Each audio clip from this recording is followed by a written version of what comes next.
Yeah, we can go ahead and get into it. All right, then, off the bat, what's up, man? What's going on, Eric? How you doing, Aaron? Good, good, man. Is that what everybody calls you? I mean, this is a kind of a first meeting for me and you, so you Yeah. tell me. Is that what? People call me Eric Patterson, Eric EP, Gotcha, Patterson, EP, Right. asshole, anything. right, right. I get it.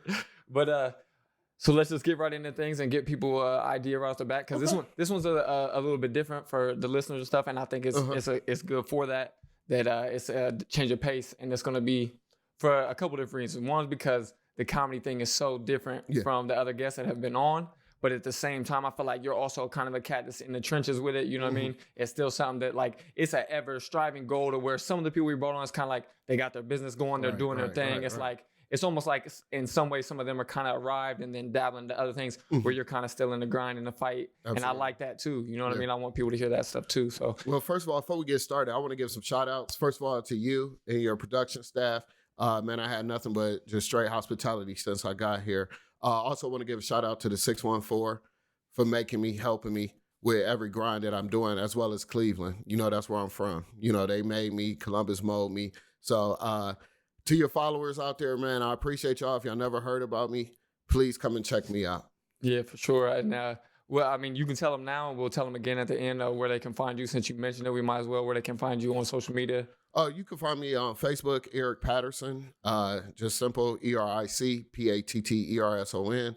Instagram, EP_comic. Yeah, and I think we'll do a little bit different like that because, like I said, it's just a change of pace, and it's something that maybe they can, even as soon as they start listening, go and get a kind of scroll through your feed as they're listening and get an idea right off the bat. So let's go forward with it. Go ahead and give me your story as far as like where you grew up, how siblings and stuff, what your parents were doing professionally and things like that, and just give everybody an idea who you are. Well, first of all, I look at myself as just an angel, a specimen, because I was adopted as a baby. I was given up for adoption. My mom had me at 15 years old.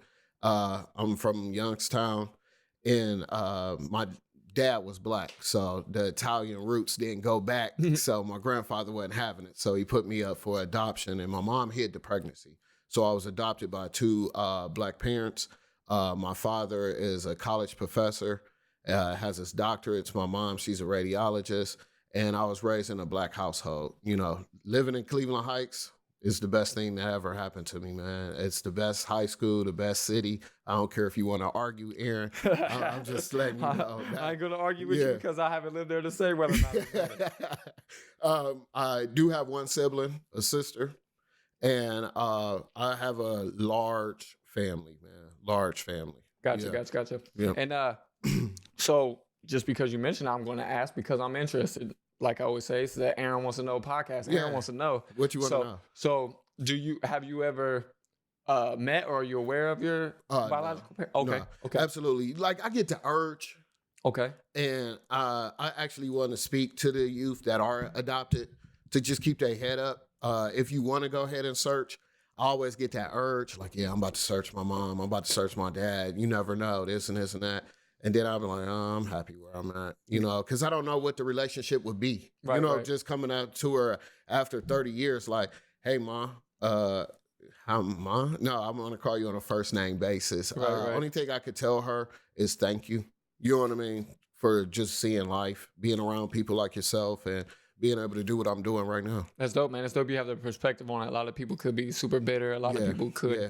I mean, and don't get me wrong. If you land in a bad situation, it might be understandable. You know what I mean? If somebody grows up in a tough household that they feel like, I shouldn't have ever been in this position in the first place, that type of thing. But at the same time, it's good to hear you got a good story out of it. And as far as like your story is good, I should say, and that you ended up in a place that kind of gave you a nice life, it seems, and a good appreciation for how it went down. Yeah, absolutely. Blessings, man. That's all I can say it is. You know, I just don't want to pop up on my biological mom like, hey, what's up? She ain't never told her husband that she had a child. I ain't know I had brothers and sisters or things of that nature. Well, I understand what you're saying too, man, as far as like you don't know how it's going to go. And like, could it be something that just adds negativity to your life or a tough situation when maybe you don't necessarily feel like you need it or or want to go that route, even if it's not yet or whatever the case is. So I get it, man. I get it. Even though I don't get it because I haven't been through it, I get what you're saying for sure. Yeah, absolutely. So also tell me, like, as far as school and stuff like that, man, did you play basketball? I seen one of the first things I've seen with all this, you're a big basketball fan. You come in here suited up with all the Cavs stuff. I seen you at the championship celebration. I seen your comedy special, basically, that you're in there with the Christmas outfit on because it was at Christmas time, but you got the basketball shorts and some compression tights on. And I'm like, that first one I first seen, I'm like, hold on, man, this dude's doing comedy and some basketball shorts and some compression pants. But I'm like, I like it though. I'm like, I like it because you gotta be who you are, man. And it made me think like it's gotta be something that it has an influence on you. So were you into basketball a little bit? Oh yeah, absolutely. I played basketball all of my life. I've also played JUCO basketball for Cuyahoga Community College in '99. Shout out again to Cleveland Heights High School, to their basketball program, my boy Aaron Bremer, and just, being around people that made it to the league and playing basketball. I got big hands, long arms, so had to do something, man. Right. Yeah. I know how that goes, man, because that's the same kind of thing, especially the long arm thing. Every time I was around somebody, you play ball, right? Oh, yeah. You get some blocks and stuff at least, right? Yeah, I can do that. Yeah, now I'm retired. I still play a little bit, but I had people ask me, somebody asked me today, I was out there, like I said, working out with Marcus Rainey at the Flex and Chill spot, and met a new dude out there that's a friend of his that's also a trainer, and we got to talk. He's like, oh, you played ball and stuff like that. So the way he said it, you played ball, and I'm like, I play ball. That's how I told him. Like, I'm not gonna throw myself in that category of like you thinking I played at school or even played JUCO or something like you. Like, it's possible I could have maybe went that route if I really chose to and stuff, but at the same time, it was like I didn't do no numbers in high school or nothing. Like, I just played. I just got time, and I was a defender, and I love it. I still play now. Oh yeah, I still play on a regular basis, but as far as like it being something that I could say I was the man at or something, it's not the case. Yeah, I just love like passing the game on and things that I've learned coming up. Like one of my nephews is the top 270 interstate guards. His name is DJ Moore. Gotcha. I think I've seen you post a little bit about him. Yeah. He's amazing. And just to see these kids grow, I like helping Zion. That's Jermaine Jenkins' son, as well as Kobe. So they can elevate and be the new future, because basketball could take you far, but you need that education to help you. So it could be a tool to get you to where you want to be. Everybody's not going to make it to the league, but take advantage of, just teaching these kids, because I wish somebody would have helped me. Probably I could have made it somewhere. You know what I mean? Oh yeah. And I tell people a lot, man. And it kind of hurts me in a way sometimes when I see somebody who has like a kid that's pretty big or pretty athletic or something, and they're not really interested, or or they don't have somebody kind of steering them in the right direction. Because I'm like, even if they don't really like the sport, it can open up a lot of opportunities for them. Absolutely. Going to school, traveling, doing different things, just experiencing different things, meeting different people. Like, you know how it is. I mean, even just the basic stuff of like people saying get an education, it's not. I think it's even further than that. I think some of the connections you can make. A lot of people that I see that play, especially go and play in college, it's like they meet a lot of people, make a lot of connections business-wise. You know what I mean? That later on down the road, it's like they might not make it anywhere because of basketball, but then they have some good connections where they can start a business, be a part of a business, invest with somebody, a number of different things where it's like, you don't always have to think like, oh, they don't like sports, so they don't need to be in sports or something like that. Yeah, you said it, Aaron. That's the best way to put it right there. Okay. One thing I seen too, and I was like, man, I wonder where this came from, or I'm not super familiar with it, so I want to ask you as well. But I seen the Mason stuff, being a Freemason. And I'm like, how did that come about, and why? And give me a little bit on that.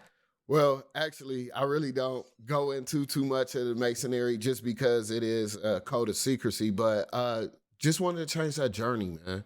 Wanted to be better than what I was yesterday, and to be able to give charitable needs and to help other people. Like I said, we're helping out kids, helping out families, and things like that. That really touches me. Like, I didn't know what direction to get in. I didn't want to be Kappa or Omega and stepping around. I'm too old for that shit. So I was like, man, let me just look. And then finding out that my uncle was the first black chief of police in Cleveland, as well as he was a Freemason. Okay. So just taking that journey and that path, that's what led me to there. So Gotcha. I love what you said as far as just trying to be better than yesterday. Yeah. That's something I tell people all the time. Oh, yeah. It's something that it sticks hard with me. It's like I think if you can't do anything else, Just try to be a little bit better than you were yesterday. You know what I mean? Shout out St. Mark's.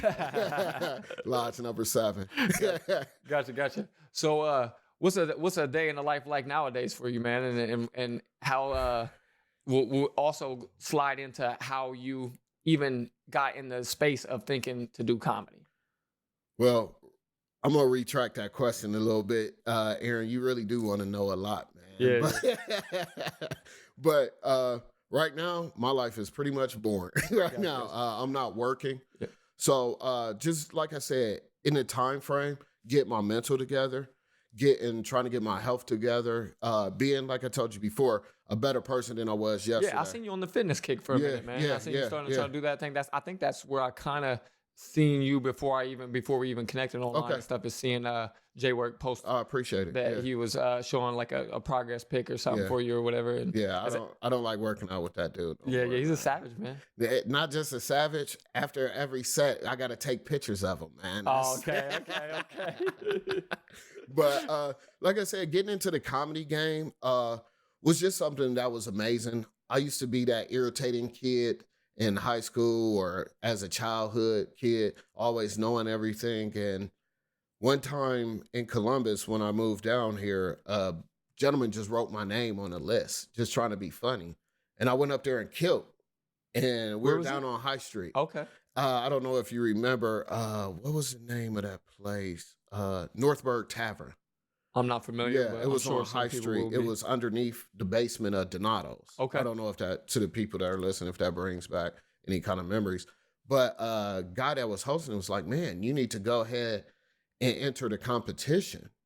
And I'm like, no, I'm not a comedian. I just do this stuff just to get free drinks and try to holler at some females here and there. And come to find out, I did it, man. And I actually tied in 2007 with a female. And after that, it just went from there. But just like a day, I love my kids, getting up in the morning, checking on them, taking care of them as well. My daughter, she's a soccer phenom, as well as she's getting her basketball game together. So, okay. But yeah, that's pretty much it, man. Gotcha. And so getting into it and what you say, like a day, kind of mentioned a little bit of the day in life now too. It's like, so how much time or how often do you think you really go over bits or jokes in your head or whatever, or kind of write a little bit or in those type of things?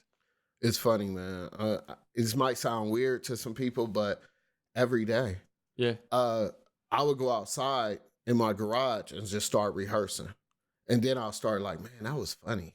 Okay. You know, let me see if I could bring this to a crowd. How can I bring this? And I have so much things going through my head that sometimes I have to just clear what atmosphere I'm in and just go outside.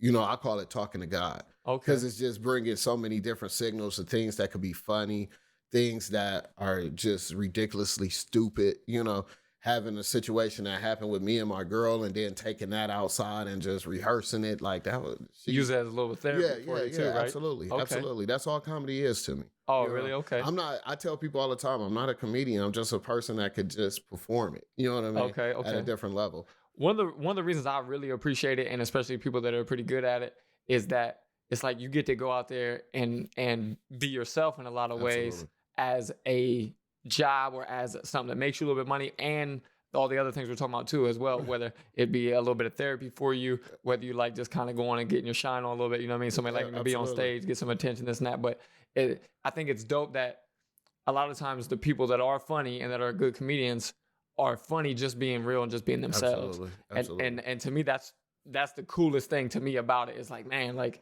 to think about that you can just go up there and be who you are, and you have people dying laughing. And I feel like we all know someone that is kind of like that for us. Whether or not they could really be a comedian, I think is a totally different story. To put the work in and the writing and all that type of things. But I think it's just cool to know that somebody gets to do that, man. Yeah. It's cool in my eyes to know that somebody gets to go be themselves. Because in a way, I feel like that's kind of a little bit what this is for me. Is like when I'm on here, I'm just trying to be me. And I feel like the longer it goes on, I'm going to try to be more of myself. You know what I mean? And not to say that I'm not being myself now or wasn't in the beginning, but it's like sometimes I feel like I'm trying to be professional or I'm trying to not be disrespectful to the guest or something like that. and I might hold back a little bit, or I don't cuss as much, or whatever the case is. And I'm slowly like, man, I just got to talk and be myself and not worry about that as much. You know what I mean? And so it's a process, I'm sure, as you're aware of, and I'm sure that's maybe how you felt as well. Hey, look how far you came, man. You're doing a beautiful thing. So just keep being yourself and keep knowing who you is. And hey, this is going to keep on growing for you. Got you, man. I appreciate it. So I like what you said there too. It made me think as well how you were talking about how a joke becomes a joke that you may or may not use on stage. So that's something that's interesting to me too, because it's like you don't know how a crowd reacts to it until you got a crowd to react to it. So that, to me, that sounds like something that's crazy challenging, crazy hard to think like, okay, I'm gonna go out, like you said, maybe with you, I'm gonna go out in the garage and tell these jokes and this and that. And it's like, sometimes some shit is funny as hell to you, but the crowd just looks at you like, what? Like I can only imagine, because I've said little BS on here, you know what I mean? That I'm like, even I'm trying to get one person to laugh, you know what I mean? Or maybe my producer laughs or something like that. And it's like, they just look at me and I'm like, oh man, I can't even imagine being a comedian, being on stage and the whole crowd is crickets when I say something that I thought was funny. Absolutely. But they just looking at you like, oh, that was stupid as hell. Absolutely. I would say that is one of the biggest things of being a comedian, because no matter what, you still got to paint that picture. So just saying a joke might be funny to me, but it's going to be even more funnier to you if I can act it out and give you a little bit more of it, you know? So that's just where the dialect from just saying a joke to be able to paint the joke in your head. And that's just more or less, or more what I'm trying to work on more. Gotcha. So that's a big part of the process, or what you think makes a joke in a lot of ways? Absolutely. Is like setting the scene for someone. Absolutely. Okay. It's painting that picture and that build up to it. Like you said, I've been there before. So I like going to little rooms or little bars and things like that to be able to work on that before I go to a major stage. And it's like, oh, okay, y'all motherfuckers ain't like this. I did, but I got to work on that. Make sure I check that off. Right. I listen to a lot of Joe Rogan's podcast, and he brings a lot of other comedians on there, and he does his stand-up thing as well. So they get real in depth with it. So I hear a little bit about how the process goes and things. So it really interests me, and I want to know things like that. So it even makes me think like, so I hear them say too, like how hard it is to even develop like 5 minutes of work, 10 minutes of work. Like average Joe doesn't even comprehend like that time is a lot longer than you think when you're up there trying to be funny or trying to get laughs multiple times and things like that. So when you're building, like, just elaborate on that a little bit and talk about how hard it is to really build up a consistent amount of time from those jokes, instead of just like, oh, I came up with a funny joke this week or over the past few weeks. Well, you're absolutely right, but it's the main thing that you said is time. That's all it takes. It's time. This joke that might be funny right now to you or to me may not be funny to the general public. So you have to take your time and build it. Now, writing one joke could possibly be like that. But to perfect it may take 20, 30 minutes to work on. You know, I could talk about sitting on a toilet and how funny that could possibly be, but it's going to probably take 30 days, 30 minutes before I could perfect that or feel comfortable within myself to be able to present that in front of a major crowd. Gotcha. You know? And then once you do, there's even tweaking further after that. Oh, right? Absolutely. You're always adding on. It's like if the joke is, let's make it simple as form for you. If the joke is the meat, so I got this steak, now I got to add sides to it. Okay. You know what I mean? And with the sides, develops more and more and more and more. So yet now I can extend that joke from just being 5 minutes or a minute to probably 5 minutes. Okay. And then I need something to tie into it to lead into the next joke. And then now I need to work on that and add some sides to that to be able to stretch it out. Now I'm at 10 minutes of comedy. Now I need to go ahead and tie something into that and build and build and build until I have a full plate. Gotcha. To me, that answers it perfectly, because that's kind of, I think, something I didn't really think about, but I'm sure a lot of people don't think about is like, yeah, you have to kind of roll those jokes into the next one. Because if not, if you're just up there and you just spit something out and then you spit something else out and you spit and nothing flows, then people are going to look at you like, what is this dude doing? Is he up there reading off cards or he's got a screen or a monitor in the back? Or what are we doing here? He just memorized some jokes he looked up online. What's going on here? Yeah. But so the thing that I hear them talk about too, as far as other comedians that I've listened to talk and stuff like that, is how hard bombing is, how hard that is, like how hard of a blow that is to your ego to go on and really like just have a horrible set, a horrible night on stage. And it's tough, but in the same ways, if it's something you love or something you really have your goals set on, then it makes you want to work harder. But for that moment, it's like maybe one of the toughest or hardest things you'll feel in life. Do you feel that way? Or I guess before I say that, I should ask, have you bombed horribly? I'm sorry, Aaron, I just farted. Answer that. Ask me that question again. I'm sorry. I just had to clean that out real quick. No, I have experienced bombing before, not on a big platform of a stage like the Funny Bone or somewhere like that, or I have stumbled before and messed up my rhythm. But I personally look at bombing as growth. I think everybody needs it, just as much as having a heckler could actually intensify your comedy. I think that is the best too, just because it shows your versatility with the crowd, as well as bombing. It sucks, man. I mean, it sucks. I feel bad seeing other comedians go through that, but I feel like we all need that. There's nothing wrong with that. I mean, in the comedy Bible, it tells you like bombing is not bad. It just helps you get back. Okay, it's like getting turned down by a girl, and you just knew, hey man, I know I'm about to get her number. Next thing you know, she straight turn her back on you.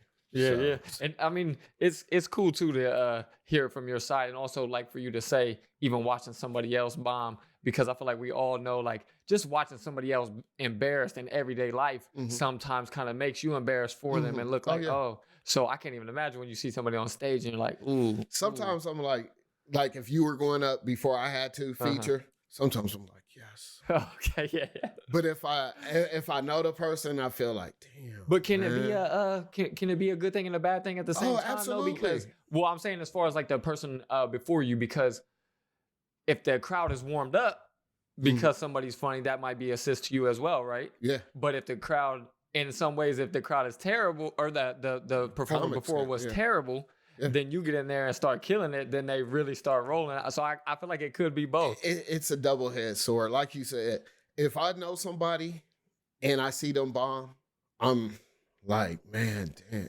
it's all right, bro. You know what I mean? But if I don't know them and I come out there and I come out even stronger, it helps me. You know what I mean? Because I'm like, now, they weren't the first person, but they were the first person to just kind of warm them up. So let me just try to elevate the levels to bring them to say, okay, now you're seeing somebody professional, but I'm not saying that person isn't professional. We have done shows here in Columbus, Ohio, where we're told, hey man, y'all was funnier than a headliner. So, that helps too, The last show that I just went to, that was the case. Yeah. All the preliminaries or the people that's I get it. The first acts were all way funnier than the last dude. And the thing that also brings me to is, so the guy who was headlining that night was like, the jokes were just, man, I guess I would say stale, man. They were just. Do you want to say any names, Aaron? I don't know the dude's name. I don't think I would do that, man, just because I wouldn't try to. But the dude was not good, man. And the crazy thing was, after I looked him up, after I got home, it made perfect sense to me why he wasn't. I pull up his name on Google, his name, check out some YouTube clips and this and that, whatever. The dude had been doing the exact same bit, like when I say almost word for word, from like 12, 15 years ago. Wow. He had clips that were on YouTube or stuff that was dated, and every single thing was the same. And I'm thinking like, yeah, I've heard from listening to other comedians talk and just in general and just in my mind too, like, so you're not evolving at all. You're not adapting at all. You're not deciding something kind of is like ran its course or is not relevant to the times or things like that. And I was like, oh, this is why it was bad. Yeah, that is one thing that's a hard thing, you know, and I will admit to that. A lot of my material that I've used probably for 5 years or whatever, but I try to switch it up a little bit, but you feel so comfortable. Oh, okay. You know what I mean? Okay. It's like having that comfortable blanket, but if it ain't killing, it's time to go to the drawing board. Right. You know what I mean? And that's what was tough for me to think about with him, is I was like thinking about the stuff he was saying and the jokes and stuff. And I'm like, maybe was it just like those weren't doing well here in Columbus? Was it kind of the crowd is saying? And I was just like, nah, man. Yeah. I mean, but that's at the same time, maybe they do, because if he was headlining, maybe it's doing all right somewhere. Yeah. Maybe. I mean, if you're traveling somewhere like a big name and you're jumping from city to city, you're probably going to use that whole material for a whole year. But a lot of people that are big time have people like myself, like Kevin Hart has 12 writers.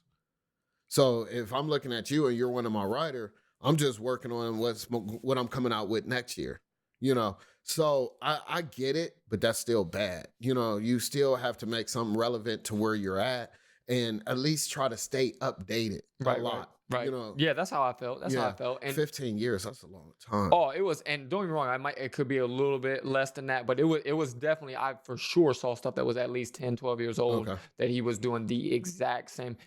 That was the trippiest part to me, is like, not only was it the same jokes, because like you said, if they're good jokes or they're comfortable, they get laughs. In a way, I kind of understand it, especially if that's your bread and butter, that's how you make your money, whatever the case. It makes a little bit of sense. But the weird thing was that, like I said, it was like word for word to where it was like, your language hasn't even changed with it or this and that. I was just like, it's time for him. Yeah, and a lot of jokes were kind of like almost like old people jokes or something. Like it just wasn't stuff that was like so. Yeah, the best way I can describe it is stale, man. Yeah, I got it. I read your mind. It was stale. That's the best way I can describe it. But so tell me a little bit about going to other cities and how that's been. Like, how many different cities or some of the big cities you performed in? My biggest break was I would have to say about almost 10 years ago, probably 8, was doing in Canton, Ohio at the Civic Center. And that mug held like 5,000 people. Oh, okay. And it was like 35 to 4,000 people there. And just going to different cities, your nerves are on a different level. Okay. You know what I mean? Now, at the level that I am now, I'm like, these motherfuckers don't know me. I don't give a shit. You know what I mean? I don't care if I'm in Dayton, Louisiana, or, you know, California. You know, I really just don't care now. My job is to make you understand me and feel me so you could laugh and you could have a good time, you know? So I really don't get into that no more. Nerves is always there. I feel like if you don't have nerves, you're over cocky. So it's good to just be confident instead of being cocky.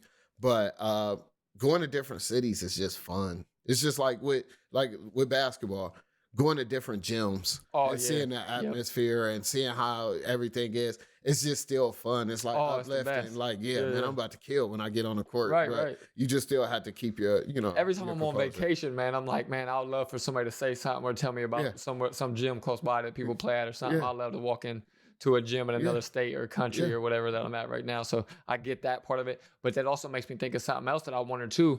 So with you talking about going to the other cities and different types of crowds and not really like catering to the crowd, you're more so, this is me, they're going to get to experience me and my comedy. Right. So that made me wonder, like, with you never in any situation, or do you kind of switch up some of the jokes or the style, or depending on if you say you get to a venue and it's like you look out in the crowd and you're like, this is not really the crowd I expected, or this is not the crowd that's anything like what I'm used to seeing, whether it be you go out and you see, damn, like it's a bunch of old people, or it's a bunch of just this race, you know what I mean? It's a bunch of white people, it's a bunch of this, whatever the case is. Does that shift things at all for you? Or it's kind of like, this is what I was coming with, so this is what I'm putting out? Well, I'm going to tell you this. I like getting a feel for the crowd before going on. So you're absolutely right with that. But I love your nationality when it comes to comedy, man. man. I'm serious, bro. Like, you could go to an all-white show, say yabba dabba fucking do. They don't care. They're drunk. They excited. They just trying to have fun.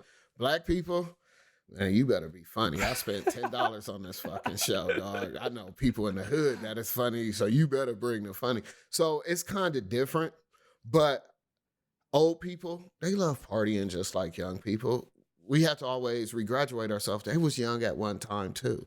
So I do like to see what the crowd looks like. I like to see what kind of jokes they're feeding off of.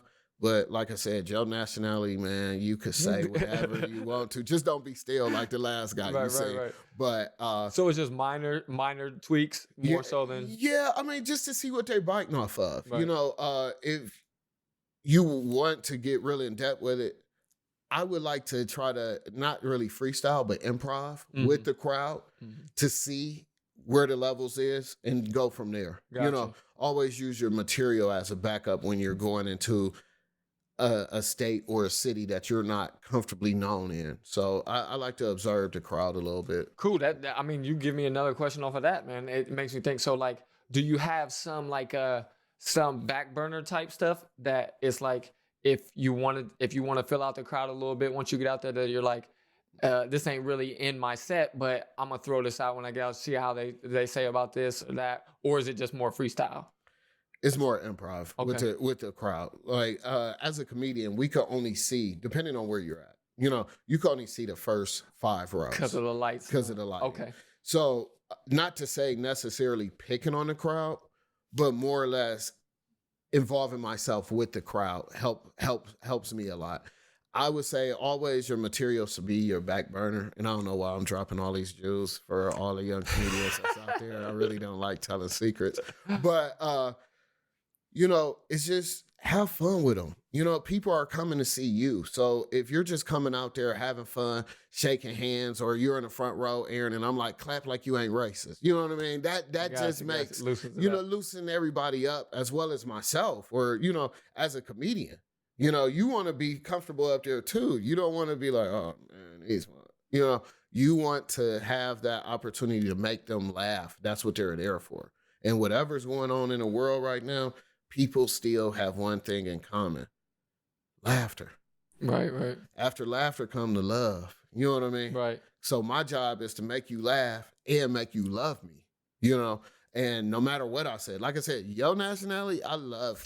They just don't book me for it. You know what I mean? So I still love it. You know? Gotcha. So tell me a little bit about you going out to LA because amazing. Yeah. I happened to that's when I was already following you on social and I got to watch some of your stories and see you kind of document going out there and stuff like that. And I love seeing that. And I was like, man, in a lot of ways, I'm thinking like, he should have kept some like footage from there, you know what I mean? Or I don't know if you did, but in general, I'm like, man, maybe just documenting some of your process. It was cool to watch. It was cool to watch, like literally you just doing your thing, going and getting food, this and that, whatever the case is. And that's the thing a lot of people love nowadays. And I didn't totally understand it until something like that. When I was watching, I was like, oh, this is cool because I hear a lot about the Comedy Store because of listening to Rogan and them a lot because he performs there a lot and talks a lot about it.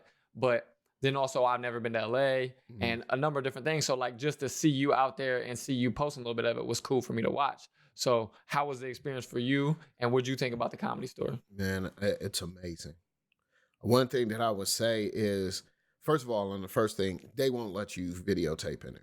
Right. So, well, and I didn't do so much in there as, like I said, documenting your journey out there of like I said, even the stuff you were putting on your store stuff or just talking about like how your day is going, you know what I mean? Or that's something maybe you want to do in the future a little bit more. To just wake up and just go outside, the air feels a lot fresher, seeing oranges and avocados growing everywhere. It was just different, man. And it was just rejoiceful, you know, just to be like, man, I don't have no worries. I don't have to worry about nothing. Let me just go explore, take a walk. And I felt like I need to get out there, you know? So I'm planning on going out there sometime this November or December or probably the new year. I just got to get my money up because LA is not a joke. Right, you know? I actually got some people out there, Nichelle Murdoch, that's the one that booked me. She's from Cleveland Heights. and she made it a process for me. My cousin is David Arnold, who writes on Fuller House and executive producer for many, many things out there in LA. And it's a grind, man. There's no more handouts. So I have to get out there and work, but I loved it. Like, it made me feel bad. The only thing that really sucked out there is once I got on the plane, I'm getting a telephone call that Nipsey had got killed. Oh, okay, okay. But besides that, it's the place to be, man. It's the place to be. Yeah. I need to be in LA. Gotcha. Yeah. I mean, if that's the case, I hope it's the move for you, Mr. Thank you. Keep praying for me. Got you. I will, man. Child support, bills, and everything else, man. I don't know how I'm going to get out there, but I'm going to do it. Gotcha. I mean, like I said, I hear crazy good things about it from Rogan and them. And just to talk about how some of the people out there are trying to set other people up and bring other people up in comedy. The dope thing that I think that he talks a lot about, and he says he's seen a little bit of shift in the comedy world, is that now that there's so much out here to get through the internet, whether it be through podcasts, having a funny Instagram page, this, that, the other, is that he's like, there's a lot less of like feeling so competitive that you feel like you can't help any other comic out or things like that, because it's like there's a little bit more out here to get, and people are starting to realize the same way they are on other avenues, like a lot of the people I've brought on, whether it be in fitness, just regular everyday business, sports, whatever. It's like sometimes that collabing and or helping somebody in turn, like, just does so much for you, or you're just so much more powerful together. Mm-hmm. And it makes me think like somebody like you needs to have like a podcast or something where you do something on a consistent basis to start building that fan base to where they can hear you and they can laugh on a consistent basis. Right. Well, or making your page like super comic directed. I like the way you're thinking. So I'll be here every Tuesday from now on, guys. I will be starting my own podcast. EP wants to know. It will be coming up after Aaron's EP. But no, I would just say, first of all, let me get back to the comedy story, because I didn't say that. For comics, it's like being at the Disney World of comedy, of a comedy place. There's like 5 different shows going on at one time. And you could see somebody that's famous in one room and you're far off in another room. So I was in the belly room, and that was upstairs. The belly room was actually made after learning history, because I like getting knowledge of places where I'm at, was for women to do comedy. Oh, okay. Yeah. And the bigger stages was down there for the men. Gotcha. But one thing that I love, and like I said, if you're a comedian, to get in the belly room, there's executive producers just checking people out.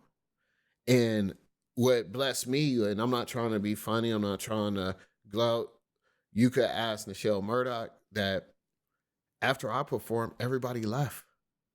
And it was like 5 other comedians still up there. And mind you, shows out there don't start to 10 o'clock. And I'm like, oh, it's getting late. That's why people leave. And they were like, no, man, you're funny. So after that, I started getting calls like, hey, man, can you perform here in Long Beach? Hey, can you perform here this day? I'm going back to Ohio. Like, it's so much there for you that you have to have time to discipline and stay out there. But your question was, again, what was it again? I don't know, but you're also making me think of another thing too. So is the comedy scene just does it seem bigger out there? Like there's more going on, more opportunity? Anytime, I guess and I've never been in New Jersey or New York to do comedy. I've visited there, but anytime you're in LA or in that setting in New York, and man, you just rub elbows. It's just connections. It's just big, Makes sense. Once people see you, it's like somebody sees this podcast and into being a producer or want to pick you up, they'll call you. And you're like, how did you get my information? Or they will FaceTime you, or they will call through Facebook, whatever. Hey, man, we seen you. We loved your act. Can you blah, blah, blah, blah, blah. And it's just opportunity, and us being from Ohio, our swag is a little different from the LA people, so they grasp to you a little bit more. They're like, okay, something's different about this. Oh, okay. That makes sense too. Yeah. Something different. Okay. Yeah. That makes a lot of sense too. That's another thing I didn't even think about. And I'm sitting here asking about like how different are the crowds and this and that. But at the same time, I didn't think about to the crowd, you're different too. You know what I mean? Yeah. Which in a lot of ways, sometimes for them could be something fresh, something new, different what they're hearing. It also makes me think a little bit about how I hear about some of the comedians talking about how in your different states, cities, things like that, it's like the different things that people don't want to laugh at because they're offended by it and stuff. It can Fuck it. Yeah. Fuck it. Yeah. Well, see, and I love the people that say that because I've heard some of the comedians say this as well. It was like, you still have to be yourself, or you still like if this is your comedy, this is your comedy, and if you trying to cater to that, it's probably going to lead to you really not being that funny and you're absolutely messing right, everything. man. Okay. I mean, it's different than me sitting back like this, feeling comfortable with you, than just me upright. You know what I mean? I'm not changing shit. You know what I mean? If you like it, you like it. If you don't, you're not gonna see me again. You know, it's okay. I'm featuring. The crazy part to me, even about like people getting offended and stuff by comedy, it's like, it's comedy. I say, why the fuck did you come? Or that, and as well as like, what is the purpose? You're there to laugh or to hear some wild shit. You know what I mean? Or some messed up shit. Like, why are you getting offended? Or like, to me, that's just got to be people that are miserable in their lives or something. You know what I mean? To where it's like, you're not going to get, they want to be unhappy about something. It's just unhappy people. Right. I don't know what to say. Why do you come to a comedy show? It's like, why would I go to a basketball game? Why would I go to a soccer game if I don't like the sport? Right. You know what I mean? Now, trying it out to check it, and you might be, he might have touched a nerve right there. That's fine. Right. I get it. And just say it's not for me and don't come back. Right. And I mean, and that's one of the things that I love too, is like, I don't portray my comedy to a certain group of people. And I don't really like riffing on people in a crowd, because I feel like everybody's going through something. I want everybody to leave the same way they came. So I'm not going to pick with you because you're fat. I'm not going to pick with this person because they're Asian. I'm not doing that. That's more like cracking or playing a dozens. That's not comedy to me. And that's one of the things I had to grow and learn. Is like, one thing is cracking on each other, and then there's another thing of just actually doing stand-up comedy. You know? Okay. Yeah, and it makes sense too, because at the same time, it's like a lot of times they can't say anything back, or they're probably not going to. And don't get me wrong, it probably end bad for them anyways. But at the same time, it's like, I get what you're saying. It's dope that you have that positive mindset on it too, that you don't want to push somebody over the edge that might be in there on the brink. I don't have no security, Aaron. I don't want to get my ass whooped in the lobby. And they're like, what happened? Oh, this comedian got whooped. Nah, I ain't never going on stage. You know what I mean? Right, yeah. So I just try to keep a positive mind frame and understand that these people are here to support me and not to hurt me. So I'm trying to build more people like yourself, friends, fans, followers. I guess that's what the game is now, is just followers.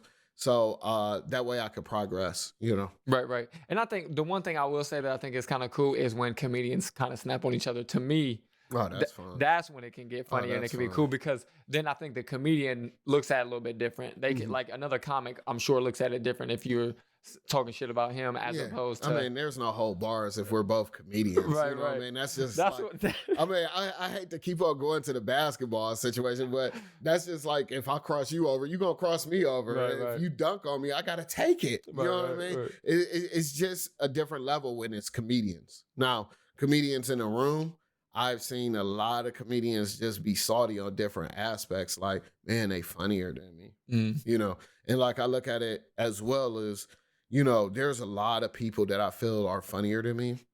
And, you know, I look at the levels of D3, D2, D1. I'm at D1 right now. Now, there's a lot of people that are out here in Columbus, Ohio. My boy Jason Banks are already pros. So now I might have to go overseas to the overseas league to get to the NBA or to get to the pros.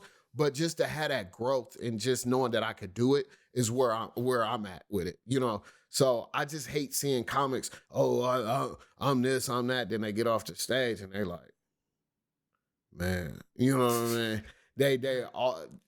I mean? We have been many shows. And when I'm saying we, meaning my team that I work with, JR Jr., Danger, David Smith, and Ro the Realist, like, we're all Ohio Kings of comedy. And what we do is bring comedians in from all over the state that people have never heard on, that are on the rise. is we see a lot of, man, we did this one show with this guy, man, I'm about to kill this mug. I'm about to kill this. We like, okay, you know, we just cool. Like, this ain't our first rodeo. He get out there, tell a couple of jokes. They don't go as well as he want to. Then he brings up danger. And then he's like, damn, this dude just killed. Then he brings up me. And then he's like, dang, this person just killed. It's a different part of the game, man. It's really serious when you see the growth. Because I one time was there, just all cocky, had confidence, but was just super cocky. And then I'm just sitting there like, man, I need to go back to the drawing board. Was that like right off the bat, or more like once you got rolling a little bit and just thought you were the shit? That was more or less with just thinking I was the shit, just because of the fact I didn't really understand the art of comedy. Like I said, I just was. You had just done a little bit, got some laughs, and then you was like, oh, okay. Eric, I got this. I was just trying to get females. I don't want to say. I know what she was about to say. Yeah, I don't want to say female. I'm just gonna say females, free alcohol, and just having a good time. But to say, is this something you really want to do, or you just want to goof off with it? You know what I mean? Yeah, yeah. And then that's when I'm like, man, this is an art. I have to take this serious, and that's when I had to go to the drawing board. You know what I mean? Yeah. I never would crap on any other comedians that, oh yeah, I'm better than you, bro. Yeah, you going up after me, this and this and that. I'm a hard act to follow.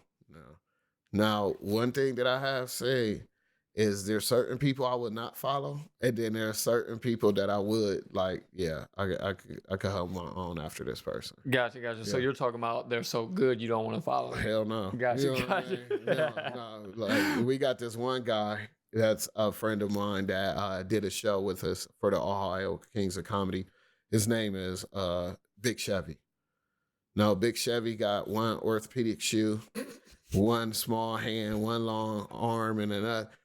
You don't want to follow somebody like that, because they're going to be like, damn, we wish that motherfucker would have stayed on stage a little longer, because he would still have you in tears. My first time working with him, we were back home in Cleveland. I was like, y'all got me following this motherfucker? I need another 5 or 10 minutes. I'm still laughing at his jokes. Okay. They like, no, you got it. I hold my own, but ain't nobody, I can't follow him. Gotcha. I mean, it's trippy to me too. Like a lot of people, different types of comedy is your thing. Mm-hmm. And like, I don't get me wrong too. I hear another thing you made me think of is like between comics, you were saying it's like no holds bar. Oh, yeah. It's like I hear them say on Rogan and other comedians I've heard talk. Because I'll randomly listen to even some of the other podcasts. Like I'll listen to a little bit of Theo Von's podcast. That dude is hilarious to me. But then just other people he's brought on. Listen to Kevin Hart talk about it when he came on. A number of different people. And they just talk about like between comics, it gets crazy. Like in the shit that you guys say to each other or might send to each other in a group. Whatever. It's like, sometimes it might be the dirtiest, wildest shit you ever, like it's some stuff that even it might not ever make it to the stage because the stuff that might come at you. If people could follow us or just me on a regular basis with comedians, you know what I mean? That would be a funny ass. You could make a series or a skit out of that. Because in the green room, it's only a couch this big, and you walk in there like, man, move your fat ass up. You know what I mean? And that just warms us up. Yeah. Then that way the person is cracking back and shut your, you know what I mean? And it just keeps going back and forth, but it's funny stuff, So just in between comedians, I have for big time or big names, I would say a lot of them are very open arms, working with Bill Bellamy, Lunel, and the list goes on and on. They have opened up their arms to us as local comedians as well. And just give us a nice little bit of the game, as well as, crack on us and have fun. I mean, we hate the ones that say, oh, you can't talk about this. You can't talk about this. You can't, because they're talking about it. Fuck that. What are you talking about? Right. You know what I mean? You're not paying me. Right. That makes sense. It makes sense. It's been trippy to me to hear how often I hear Columbus Funny Bone mentioned about a lot of these comedians. Mm-hmm. And I'm like, oh, okay, like this is the spot for Columbus for sure. Like, and honestly, that's the one I hear mentioned the most in Ohio. Is like, don't get me wrong, it might just be the set or group of comedians that I've been hearing, but they mention Columbus Funny Bone a lot. Where like a lot of them say like, man, that's one of my favorite places to go. The people are real cool. They love all types of jokes there and stuff like that. So it tripped me out because I had been to the Funny Bone a few times back in the day. I went more recently, like maybe 3 times in the past like 4 or 5 years, which don't get me wrong. A lot of people are like, that ain't a lot. Like you ain't that's going more than what you but did. it was more than what I did. And for the longest time, I think I'd been like there maybe once or twice in 10 years or something. Okay. But to hear people talking about it like it's a really well-known thing, I had no idea. Like it was all brand new to me. But I'm like, that's cool that like really big name people are mentioning it. They come through here. It sells out like crazy here. I'm like, okay. Like I didn't even know the scene was like that for comedy here. Yeah, it is. You're absolutely right. Columbus does. I mean, well, actually, the Funny Bone does hold the most comedy clubs in Ohio. Okay. Yeah, you got Toledo, Dayton, Columbus, and Cincinnati. Well, they call it. What's the Cincinnati one called? Either way, it's owned or ran by Funny Bone. Yeah. Gotcha. Yeah. So that's probably why. But yeah, it's a lot of big names have came through the Funny Bone here in Columbus. Gotcha. And to kind of switch pace a little bit, but just ask more details and things that I'm interested in. I'm sure maybe anybody that's thinking about comedy and stuff. How do like your different venues go about like the pay and stuff like that? So at when you're, whether it be, I mean, get into a little bit of all of it, because I'm sure everybody, a lot of people, I can't say everybody, but a lot of people I'm sure are totally blind to it like I am. Like, how does a comic go about getting paid, and what is the pay like for your different venues or your bigger shows, smaller shows?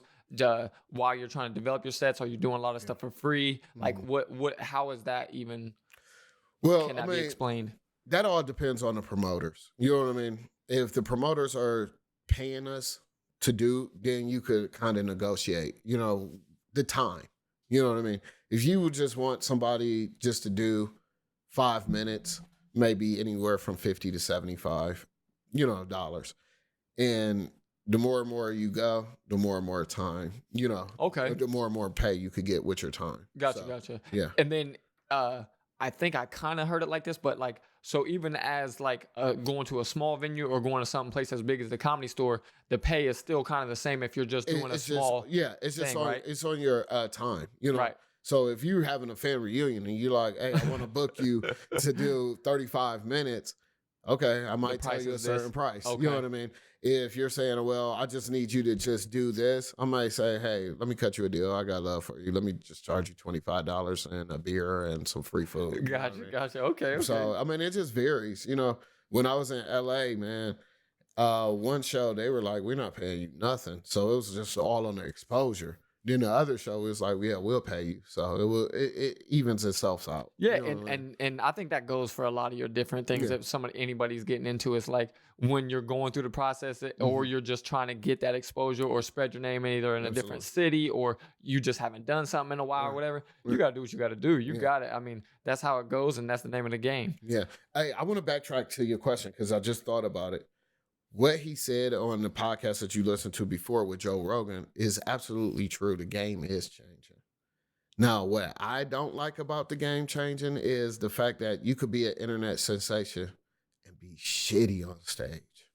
It makes sense to me. But that's all it's about now. And I think that's what all the beef was when this person was trying to talk about why she can't get a Netflix special and this and this and that. It's all on followers. Right. If the game has changed, we don't give a shit who you are. You could be Richard Pryor out the grave. But if you ain't got no followers, ain't nobody, looking to invest in that. So I don't like the game in that way.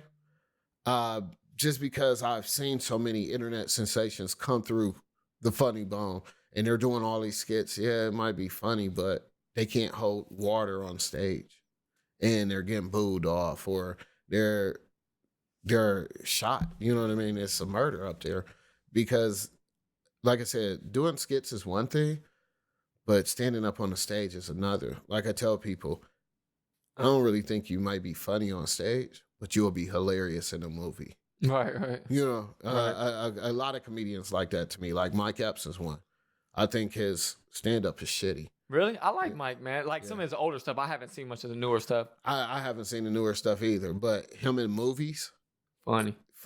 You know what I mean? It's hilarious. It changes your whole mind frame of him on stage doing stand-up. Yeah. I mean, I like a decent amount of like old older stuff. I think it's like, I think I've seen 2 of his older specials that I liked. But that's another thing that goes back to what I said too. I feel like it's so different what's funny to people too, as far as like your choice in comedy. So like another thing is like a lot of the stuff that I like is super sarcastic.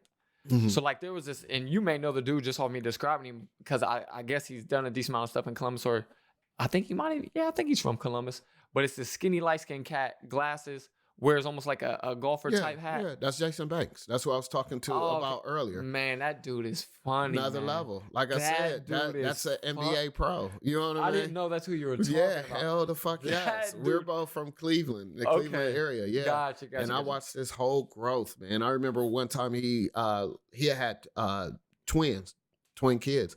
He was like, man, I don't know if I'm going to do comedy anymore. I was like, bro. Don't ever say that. He shouldn't stop. He shouldn't stop. And this was like this was like 7, 8 years ago. Oh, okay. So I was like, you better not ever stop. But that motherfucker, JC Banks, shout out, Ro, Danger, JR, shout out. I love y'all. But yeah, he's on another level, man. Yeah, man. He was one of the opening acts at the one I was talking about that I went to, where the guy was super stale.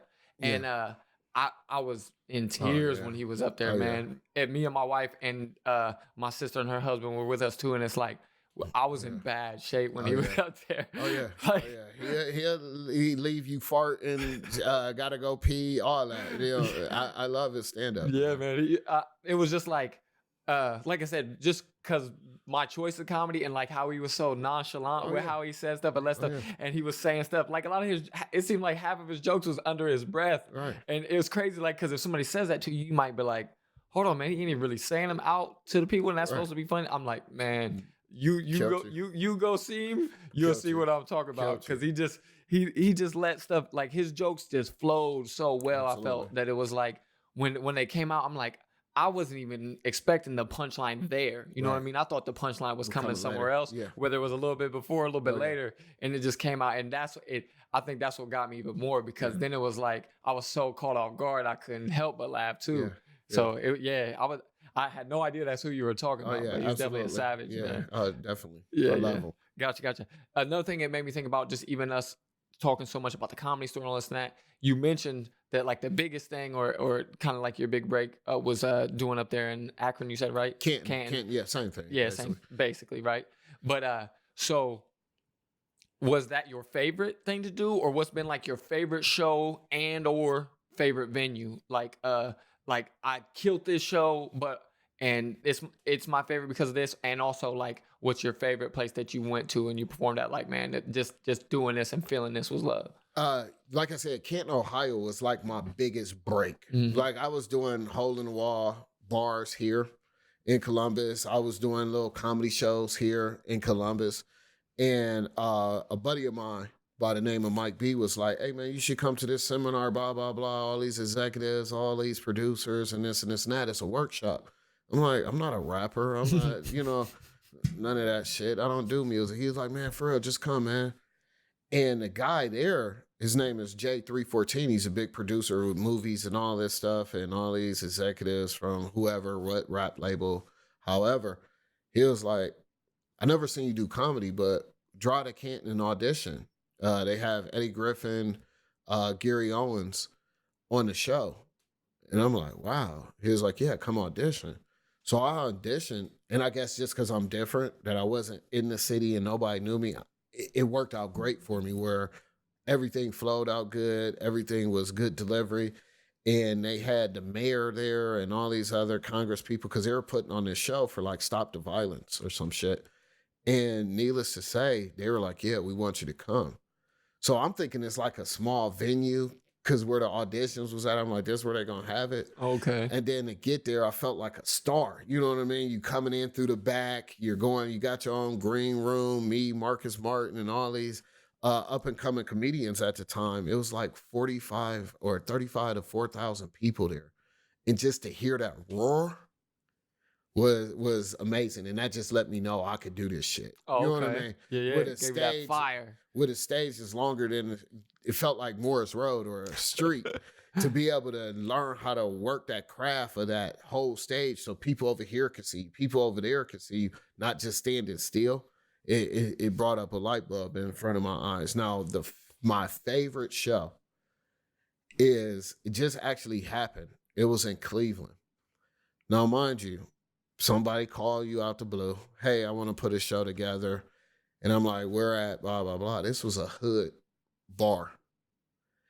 And people were buying so many tickets just to see who I was because they had promoted it so big just in the neighborhood that it was over capacity. Mind you, there's nothing but 200 people in this bar, but it was over capacity that the whole hood was outside wrapping around the bar listening through the doors being open because it was so hot in there. Gotcha. And just hearing people laughing and people telling you, hey, man, we needed this, we needed that, just because it was in the hood. You know, the name of the place was the Wolf Den. And I just went around the whole room just talking about shit. Like, they had a bowling league with only 2 teams. That's not a league. That's a game. You know what I mean? Who you playing next week? That's a hobby. Who you playing next week? We playing the Strikers again. You know, that's and they love that. And I just talked about the bar owner, this and this and that. And just to leave out of there, and you got people escorting you to your car like, hey, man, when you coming back down? This and this and that. And people of all walks of life, you know, crackheads, old people, you know, they're just outside listening, and you could see them through the windows, and you could, you know, go out, smoke a cigarette, and they're all there. That was one of the best things. No matter how big of a stage I've done, that was the most love that I felt, and I love doing it there. That's dope, man. Yeah. That's real cool to hear. And it's, I mean, it's trippy that, I mean, even now I think because of comedy, you've also learned how to paint that picture. So when you were explaining that to me now, that's what I'm seeing all that. You know what I mean? Yeah. I felt like I was seeing it, and you were, it was wild, you were painting that picture. It was wild. Like, I mean, just imagine being, let's not say 200 people, but 200 people was crammed in there. Like, the place, it's a bar. Like, I don't know how to name a local bar. I know what you're saying as far as it's not a club. I mean, they had a stage, they had tables, but it wasn't it's a neighborhood club. Bar. Right. And just where it's sweaty, hot, you know, and people are merging in, and attitudes are starting to develop. Like, get this person off the stage. Where's the headliner at? And this and this and that.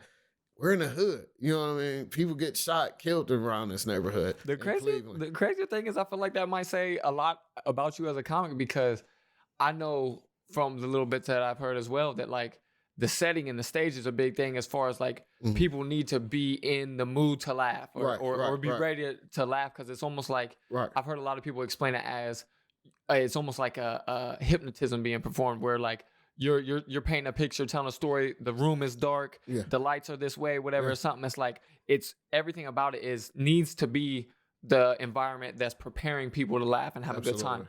Absolutely. So for you to say that people in there sweating, hot, doors are open, tempers are flaring, whatever, and they were still rolling, dying. I mean, I think that says a lot about you as a comic, man. I appreciate that. Yeah, but that's what it was, man. That was the biggest joy. Like, we're trying to get back to Columbus. Like, it's 11 o'clock at night. Hey, man, don't leave, man. Let us buy you drinks, blah, blah, blah.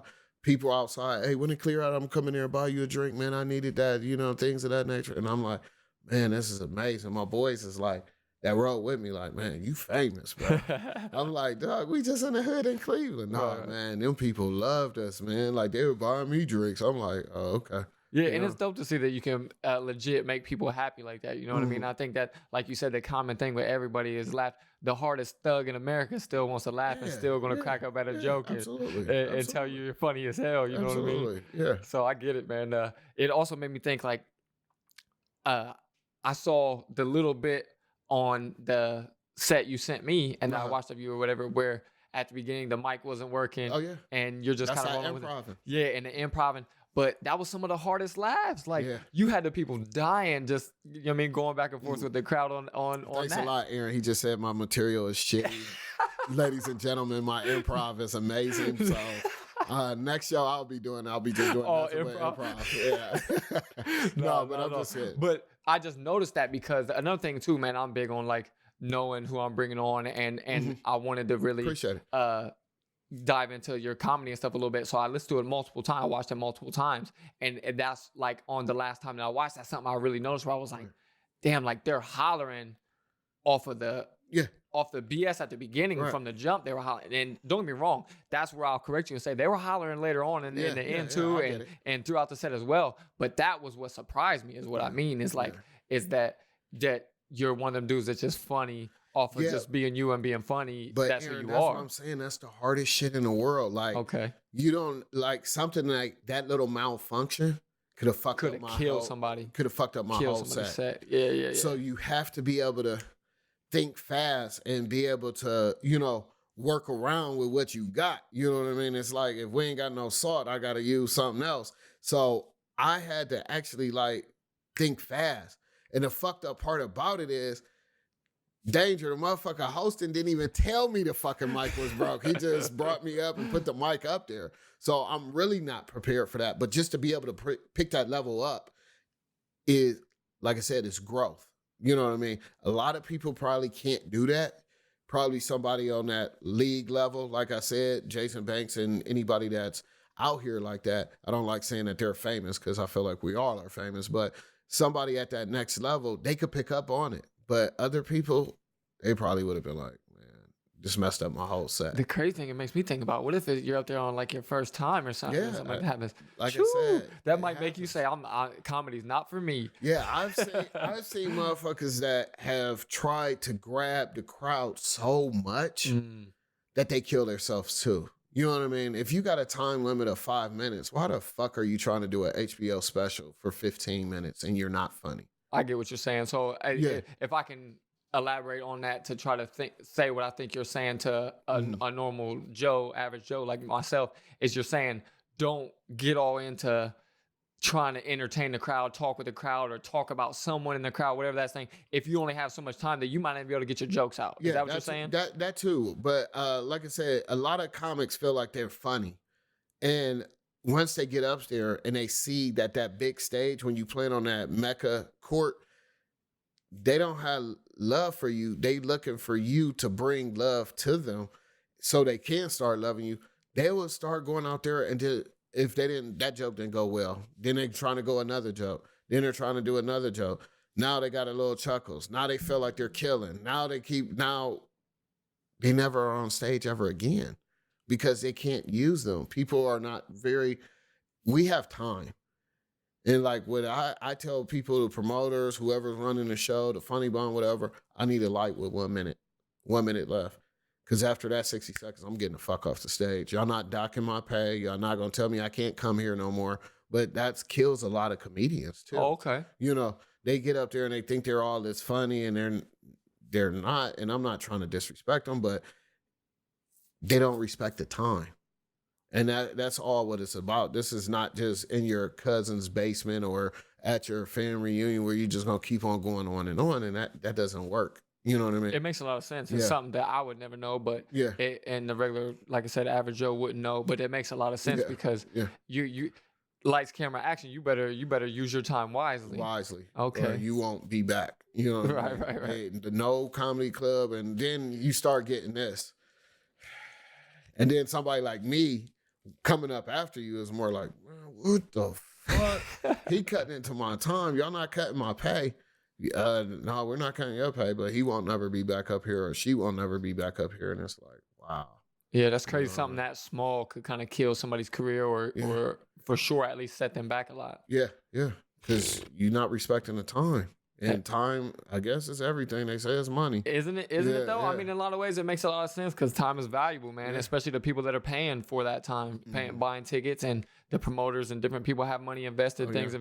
It's like, hey, respect the time. It makes sense so much that you say that. That's something that, like I said, it's totally something out of left field for me. Yeah. But you saying it makes a ton of sense. Yeah, I never have ever went over time. I've always respected the time. Even if I tell a certain amount of jokes and it's not where I felt like, and then something click on like, oh, I could talk, leave it for next time. Gotcha. Yeah, leave it for next time. Gotcha. So, go ahead. No, what I was going to say is like somebody for yourself, say you're the headliner.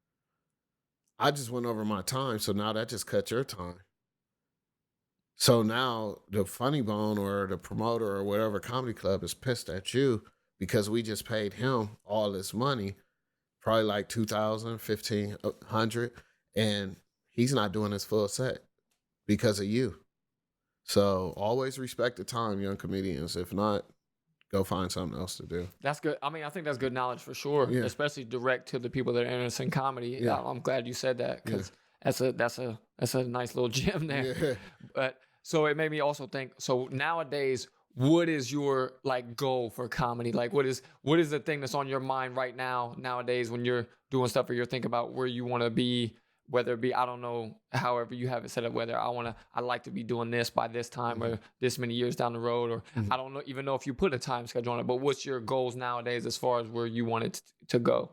Well, I mean, I like to try to keep things in the family as well. So I'm actually trying to take my steps to get out to LA so I can actually learn how to be a great writer.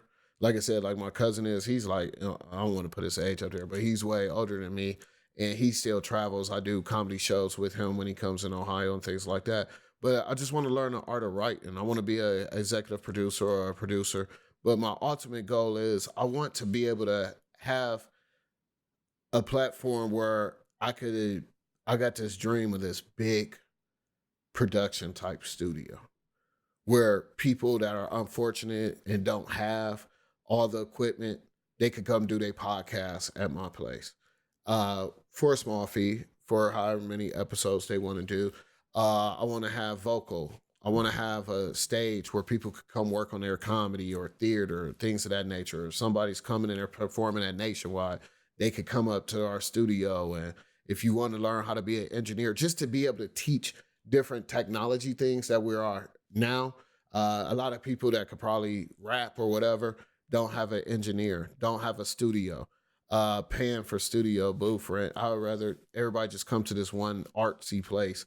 And that's my biggest goal, where I could just sit back and be like, man, I'm just collecting money off of people just pursuing their dreams like I did. So, but yeah, that's where I want to be, man. That's dope, man. I love that you say it's a little bit about helping people out, but also just kind of providing those avenues. Yeah. Because I think, like you say, I even like that you said it's for a fee. Like you didn't try to come out and say like, oh yeah, it's for free. Or I want to do this and that. It's like it's kind of like using that business mind and the things that you've learned and maybe some of the areas where somebody needs a little boost or a little help or whatever. But if you could provide it at a little discounted rate, but also maybe give them a little insight and connect them with some other people. It reminds me a lot of what the guy Marcus Rainey that was on here is doing with his Flex and Chill spot. Okay. And a lot of people that I brought on or talked to recently are getting into, because like I said, it's like the era of collab, you know what I mean? So and that's kind of what that is. Even though you may not do something directly together, it's like